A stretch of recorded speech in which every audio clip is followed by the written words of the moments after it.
இலக்கியத்தில் இன்னைக்கு நவீன இலக்கியம் அப்படின்னு ஒரு வகைமை வந்திருக்கிறது நமக்கு எல்லாருக்கும் தெரியும்.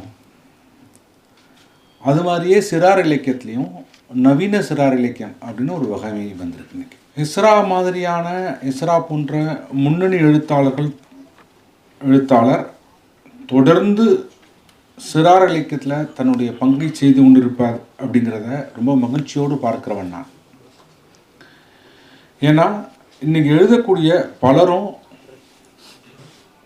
ஒரு சந்தேகத்தோடையே தான் எழுதுகிறோம். அடுத்த தலைமுறையினர் நம்ம எழுத்துக்களை வாசிப்பாங்களா, அவங்களுக்கு வாசிக்க தெரியுமா அப்படின்னு ஒரு கேள்வி பல இடங்களில் நம்மில் பலரும் கேட்டிருப்போம், நாமும் கூட உரையாடி இருப்போம். இதற்கான அடிப்படை சந்தேகம் இன்னைக்கு குழந்தைகளுடைய சிந்தனை மொழிங்கிறது ஆங்கிலமாக மாறி இருக்கு. ஆங்கில வழியாகத்தான் குழந்தைகள் சிந்திக்கிறாங்க. அது மட்டுமே காரணமா? இல்லை. ஒரு குழந்தை மழலையர் வகுப்புக்கு போகும்போது எண்ணும் எழுத்தும் சொல்லிக் கொடுக்குறோம். பாடங்களின் மூலம் புதிய சொற்களையும் வார்த்தைகளையும் அந்த குழந்தைக்கு நம்ம அறிமுகப்படுத்துகிறோம். அதன் பிறகு வாக்கியங்கள், கூட்டல், கழித்தல் வளர வளர ஒவ்வொரு படிநிலையாக பாடத்திட்டத்துக்குள்ளே அந்த குழந்தையை நம்ம உள்ளே கொண்டு வர்றோம். அந்த குழந்தையின் அறிவு அடர்த்தி என்பது அப்படியே விரிவாகிக்கிட்டே போகுது. இப்படியாக அந்த குழந்தை கல்லூரி முடித்து வெளியே வரும்போது வளர்ந்த ஒரு முழு மனிதனாக, ஒரு குறிப்பிட்ட அறிவுத்துறையில் ஒரு நல்ல ஆளுமையாக அந்த குழந்தை வளர்ந்து வருது. இதுதான் நம்ம கல்வி திட்டத்தும் இருக்குது. அதோட நம்பிக்கையும் அப்படி தான் இயங்கிட்டு இருக்கோம். இப்படி ஒரு திட்டத்தில் தானே, ஒரு ஒழுங்குமுறையில் தானே நம்ம நாம் கற்கிறோம், நம் குழந்தைகளும் கற்று வளர்கிறார்கள். ஆனால் இங்கே பெரியவர்களுக்கு இலக்கியம் எழுதக்கூடிய பலரும் சிறார் இலக்கியத்தை திரும்பியே பார்க்கறதில்ல அப்படிங்கிற ஒரு வருத்தம் எனக்கு எப்போதுமே உண்டு. நான் அது பல இடங்களில் பதிவு செஞ்சுருக்கேன். பாலபாடமே நீங்கள் கற்றுக் கொடுக்காமல் அந்த மாணவன் உயர்கல்வியை நோக்கி அடையணும் அப்படின்னா அது எப்படி சாத்தியமாக இருக்கும்? அது கடினம் இல்லையா? அப்போ இங்கே நம்ம என்ன செய்யலாம் அப்படின்னா, இங்கே இலக்கிய உலகில் கொடிநாட்டிய பலரும் தமிழில் சிறார் இலக்கியத்தில் தங்களுடைய பங்களிப்பை செஞ்சுருக்காங்க. பாரதி தொடங்கி மாதவையா, சீசு செல்லப்பா, கு அழகிரிசாமி, ஆதவன், எஸ்ரா, இப்படி பலரும் தங்களுடைய பங்களிப்பை செய்துக்கிட்டே இருக்காங்க. இப்போ யோசிச்சு பாருங்க, இந்த அரங்கில் அமர்ந்திருக்கக்கூடிய இத்தனை பேரும் இஸ்ரா மாதிரியான ஒரு பெரிய ஆளுமையின் வாசகர்கள்.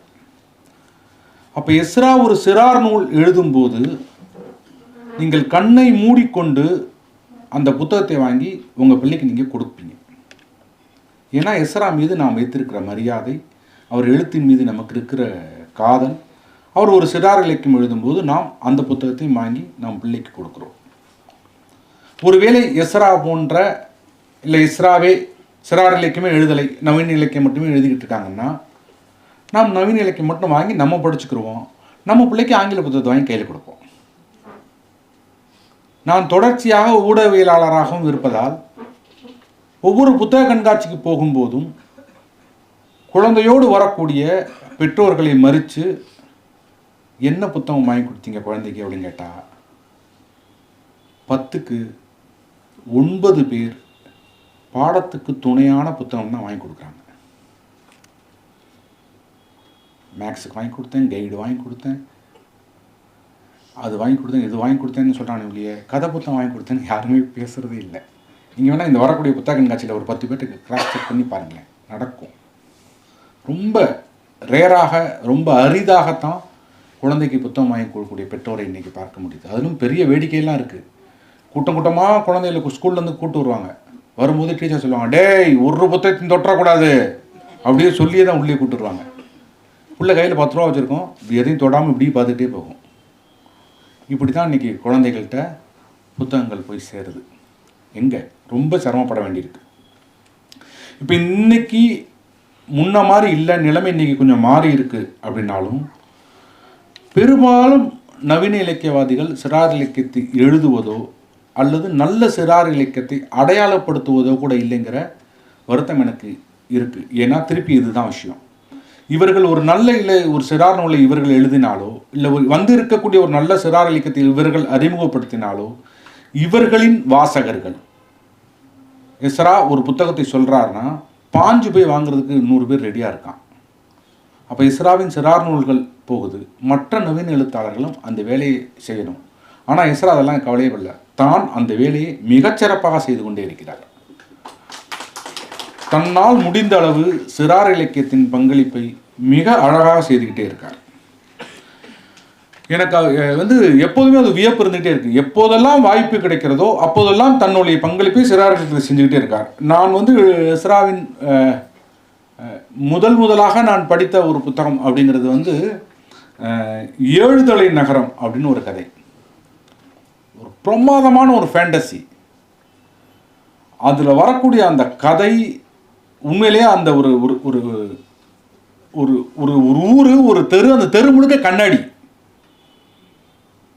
இங்கிட்டு உள்ளதான் இந்த பக்கம் பிரதிபலிக்கும். நான் அந்த கதையெல்லாம் சொல்லலை, இங்கே புத்தகம் இருக்கும், தயவு செய்து வாங்கி படிங்க.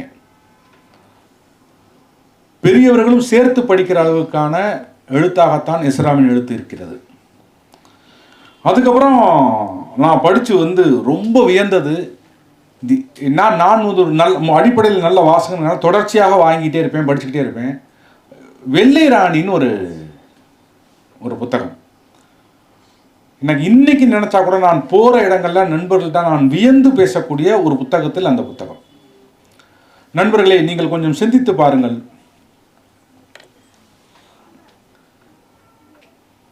யாருக்கெல்லாம் விடுகதை சொன்னால், விடுகதை போட்டால் பிடிக்காதவர்கள் யார்? நாம் படிக்கின்ற காலம் தொட்டு இன்று வரைக்கும் நீங்கள் குழந்தைகள்கிட்ட பேசி பாருங்கள், ஒரு 10 வயசு பிள்ளைகிட்ட விடுகதை சொல்லி பாருங்கள், கடிஜோக்கு சொல்லி பாருங்கள், அவங்க அடிக்கிற அடியில் நம்மளை தூக்கி சாப்பிட்ருவாங்க. அவ்வளவு பிரமாதமாக இருக்காங்க இன்றைக்கி குழந்தைங்க.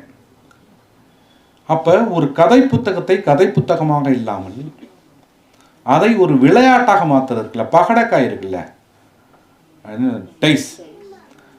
ஒரு கதை போகுது, ஒரு இடத்துல நின்று இந்த இடத்துல உங்கள் கையில் இருக்க டைஸை உருட்டுங்கிறாரு. அதை உருட்டி நீ என்ன விழுகுதோ 4 விழுந்துச்சுன்னா நீ 4ஆம் நம்பர்லேருந்து படி அப்படிங்கிறாரு. திருப்பி டையை உருட்டுங்கிறாரு. 1 விழுந்துச்சுன்னா திருப்பி 1ஆம் நம்பர்லேருந்து வாங்குறாரு. ஒரு புத்தகத்துக்குள்ள ஒரு விளையாட்டு. உண்மையிலே எனக்கு அது வந்து பயங்கர வியப்பு. எனக்கு அது புத்தக கண்காட்சியில் தான் நான் வாங்கினேன். அதை 10 வருஷம் இருக்குமா சார்? அது 10 வருஷத்துக்கு மேலே இருக்கும். சின்ன புத்தகம், ஆனால் அது அது வந்து ஒரு பயங்கரமான ஒரு மகிழ்ச்சியை கொடுத்துச்சு எனக்கு. வெள்ளை ராணின்னு ஒரு புத்தகம். அபாய வீரன் வந்துருச்சு. அபாய வீரன் இன்னைக்கு ரொம்ப பிரமாதமாக இருக்கும். நீங்கள் வந்து அதை குழந்தைகளோடு சேர்ந்து உட்காந்து 2 குழந்தைகள் சேர்ந்து விளையாடிச்சுன்னா அந்த கதை புத்தகத்தை அவ்வளோ என்ஜாய் பண்ண முடியும். அவ்வளோ பிரமாதமாக இருக்கக்கூடிய அந்த வடிவமே எப்படி இப்படி யோசிச்சாரு அப்படிங்கிறது தோழர் எஸ்ரா மீது எனக்கு பயங்கர வியப்பு. அதுக்கு தொடர்ச்சியாக பார்த்தீங்கன்னா அவருடைய அந்த யோசனை, குழந்தைகளுக்கு கதை சொல்லக்கூடிய அந்த பாங்கு இருக்கு இல்லையா. தமிழில் நான் 10 பருவத்திற்காக அதிகமாக எழுதி கொண்டிருக்கிறேன். எப்படி நவீன சிறார் இலக்கியம் வந்திருக்கிறதோ அதே போல் இலக்கியம் வெகுஜன இலக்கியம் போலவே இன்றைக்கி சிறுவர் இலக்கியத்திலும் வெகுஜன இலக்கியங்கள் உண்டு. அப்படியே லைட் ரீடிங்கான எழுத்துக்களும் இங்கே உண்டு. எஸ்ராலாம் அப்படி இல்லை. எஸ்ரா அதிதீவிரமான நவீன இலக்கிய சிறார் இலக்கிய படைப்புகளை எழுதி கொண்டிருக்கிறார். எலியின் பாஸ்வேர்டு அப்படின்னு ஒரு புஸ்தகம். எலிக்கு எதிரி பாம்புன்னு நமக்கு தெரியும். ஆனால் அந்த பாம்புகிட்டேருந்து தப்பிக்கிறதுக்கு இந்த எலியெல்லாம் சேர்ந்து ஒரு எலியை வெளிநாட்டுக்கு அனுப்பி போய் வித்தையை கற்றுட்டுவான்னு கொண்டு வரும். அந்த கற்பனை யோசிச்சு பாருங்களேன். இந்த கதையை நீங்கள் படிச்சிங்கன்னா உங்கள் வீட்டில் ஒரு 10 வயசு 12 வயசு குழந்தைகிட்ட நீங்கள் சொன்னீங்கன்னா, உண்மையிலே சொல்கிறேன், அது ட்ராமாவாக ஒரு கதை சொல்லியாக ஒருத்தங்க அந்த கதை எடுத்தாங்கன்னா பிரமாதமாக சொல்ல முடியும். அவ்வளோ அழகாக இருக்குது அந்த அந்த நேரேஷன் என்பது, அந்த மொழி நடை என்பது அவ்வளோ அழகாக இருக்குது. அதில் வெற்றி பெற்றுச்சா இல்லையா, அந்த எலி என்னாச்சு, அந்த எலி பேர் டோம், அதை நீங்கள் படித்து பார்த்துக்கலாம். அதே மாதிரி இந்த இடத்துல நான் ஒரு கோரிக்கை வச்சுக்கிறேன். எஸ்ராவின் சிறார் நூல்களுக்காகவே தனியாக ஒரு விழா ஏற்பாடு செய்யலாம். ஒரு முழு நாள் நிகழ்வாக பள்ளி குழந்தைகளையும் கூட்டு உட்கார வச்சே அந்த நிகழ்வுகளை செய்யலாம். ஏன்னா அவ்வளவு இருக்குது, அது பேசுவதற்கும் ரசிப்பதற்கும் சிந்திப்பதற்கும் அவ்வளவு அழகாக இருக்குது. இப்போ இன்னைக்கு வெளியிட்ட தபால் பெட்டி எழுதிய கடிதம் உண்மையிலேயே மிக பிரமாதமாக வந்திருக்கக்கூடிய ஒரு புனைவு. சில இடங்களில் அந்த அந்த கடைசி எண்டு போகும்போது நான் கொஞ்சம் வீக்கான ஆள், சினிமாவில் பார்த்தாலே அழுதுருவேன். இந்த இந்த புத்தகம் படித்து நான் அழுதேன். பொதுவாக நான் சிறார் இலக்கியம் படித்து அப்படியா, பிரமாதம், ரொம்ப நல்லா இருந்துச்சு அந்த ஓவியமும். பொதுவாக சிறார் இலக்கியத்தில் அழுகக்கூடாது, அழுகிற மாதிரி சீன்ஸ் வரக்கூடாது அப்படின்னு நினைக்கிற ஆள் நான் எழுதுறதே ஒரு புலி மானை அடித்து கொன்றது அப்படின்னு அது என் காலத்தோட முடிஞ்சு போச்சு. இன்னைக்கு நவீன இலக்கியத்தில் நாங்கள் கொன்றதெல்லாம் எழுதுறதில்ல. பல பேர் புலி பாய்ந்தது, அதோட முடிஞ்சு போச்சு, நீ முடிவு பண்ணிக்க என்ன வேணாலும். அதே மாதிரி அம்மா வந்தால் அப்படின்னு எழுத மாட்டோம், அம்மா வந்தார் தான், இரு விகிதி தான் எல்லா இடத்துலையும். இப்படியான நுட்பங்களோடு இன்னைக்கு பாஞ்சுக்கிட்டு இருக்கோம். இந்த கதை தங்கமுத்துங்கிற ஒரு சிறுவனுக்கும் சிகப்பு கலரில் இருக்கக்கூடிய ஒரு பழைய தபால் பெட்டிக்குமான நட்பு. அந்த தபால் பெட்டி பேசுது. நண்பர்களே, கொஞ்சம் சிந்திச்சு பாருங்க, உங்களில் எத்தனை பேருக்கு தெரியும் தபால் பெட்டியின் நிறம் என்ன? ஆனால் உண்மையில் தபால் பெட்டியின் முதல் நிறம் பச்சை. இப்படி வரலாற்று தகவல்களையும் சேர்த்தே இந்த கதையின் ஊடாக சொல்கிறார் எஸ்ரா. முதலாக கடிதம் எழுதியது யார்? தபால் பெட்டியை கொண்டு வந்தது யார்? எந்த ஆண்டு பின்கோடெல்லாம் வந்துச்சு அப்படின்னு நிறைய வரலாற்று தகவல்களை சொல்லிக்கிட்டே போறாரு. உங்களுக்கெல்லாம் சைக்கிள்னு சொன்னா 2-3 கம்பெனி பேர் சொல்லுங்களேன் யாராவது. அப்புறம் அப்புறம் அப்புறம் அப்புறம் ராலேன்னு ஒரு சைக்கிள் இருந்துச்சு. உண்மையிலே இந்த கதையில படிச்சுட்டு நான் போய் தேடுறேன் கூகுள்ல.